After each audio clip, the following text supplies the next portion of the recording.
Tapos, tinanong niya ako. Sabi niya, ano bang plano mo? Sabi ko, yung paborito ko, White Rabbit. Yun ang ibibigay ko sa kanila. Yung nakakain yung papel na White Rabbit. Yung sa barter, doon sa Zamboanga. Yan, sabi ko, yan. Sabi niya, alam mo, Inday Sara, ikaw lang ang may gusto nun. Yung mga bata ngayon, hindi nila gusto yan.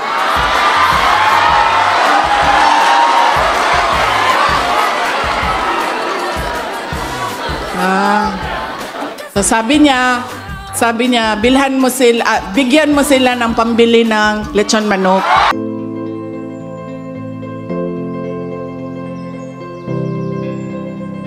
Sandali lang ha, 11:50 na. Papunta pa ako ng Aurora, yung mga graduate ng Aurora ngayon. Papatayin kami sa gutom ni Inday Sara. So panghuli, ito na yun. So sabi ko kay President Marcos, sabi ko, Apo BBM, sabi ko, hindi naman yan pwede na magpag-graduate ka tapos wala ka ibibigay.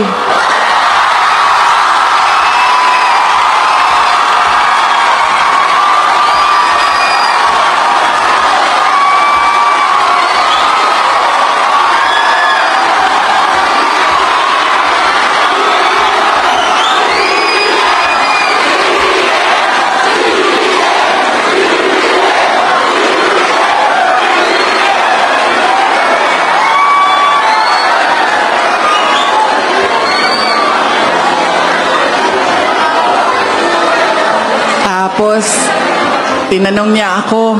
Sabi niya, ano bang plano mo? Sabi ko, yung paborito ko, White Rabbit. Yun ang ibibigay ko sa kanila. Yung nakakain yung papel na White Rabbit. Yung sa barter, doon sa Zamboanga. Yan, sabi ko, yan. Sabi niya, alam mo, Inday Sara, ikaw lang ang may gusto nun. Yung mga bata ngayon, hindi nila gusto yan.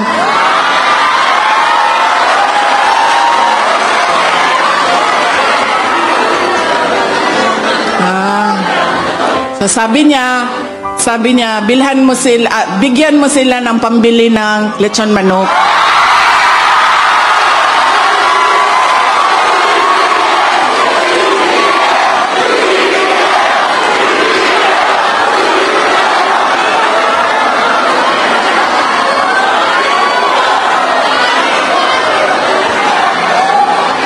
Sabi niya, magpakain ka, huwag ka mamigay ng pantawid gutom.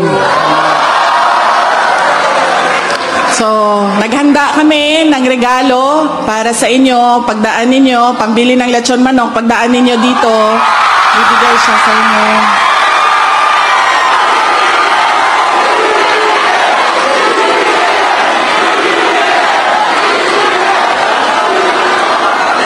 Bibigay siya.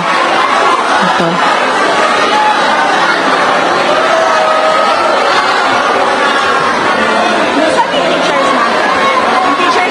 Nasa gilid, no? Ito, nasa gilid.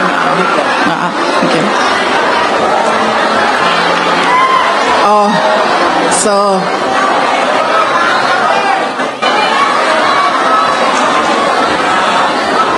sabi, doon sa Mangaldan, sa Pangasinan, okay na.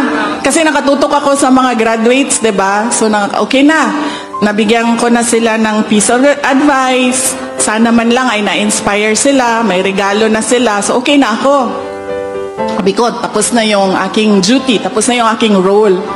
So, picture taking na kami, doon sa Mangaldan. Ito na, yung mga guro.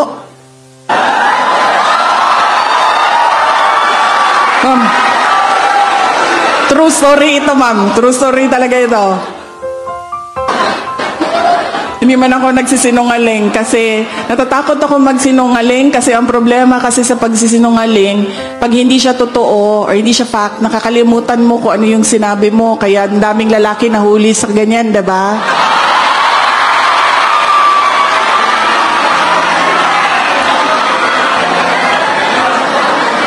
Oo. Kasi minsan, gawa-gawa lang yun ang isip mo yung sinungaling eh. So minsan hindi mo na siya maalala, iba na yung nasasabi mo. Kaya takot ako magsinungaling. sinasabi ko talaga yung totoo para lagi pag inuulit siyang tanong or inuulit ko siyang sinasabi, yung totoong nangyari ang so totoo ito no ma'am. Nakaupo na ako dyan, picture taking na kami, sabi nung isang teacher. Ang pagkakaalam ko kasi hindi sila pinapalapit, pero yung isang teacher sabi niya sa akin, hinanyan niya ako, "Inday Sara," sabi ko, "Yes ma'am, magandang gabi," sabi ko sa kanya. Sabi niya, "Alam mo ba na kumakain din kami ng lechon manok?"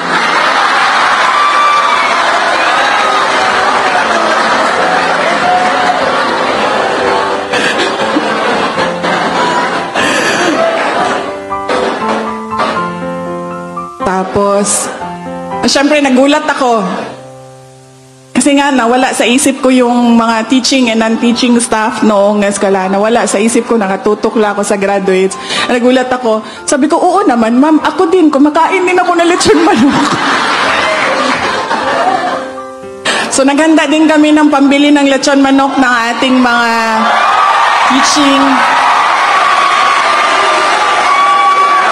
teaching and non-teaching staff.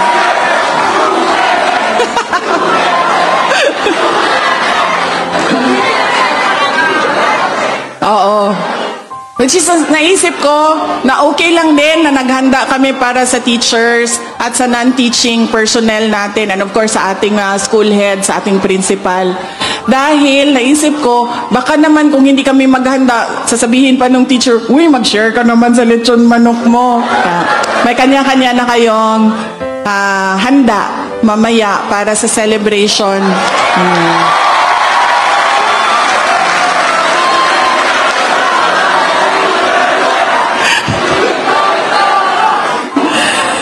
Okay? Sandali lang kayong mga taga-Aurora. Nagagalit na. Okay? Once again, to all of you who have reached a significant academic milestone today, I congratulate you. You have done well.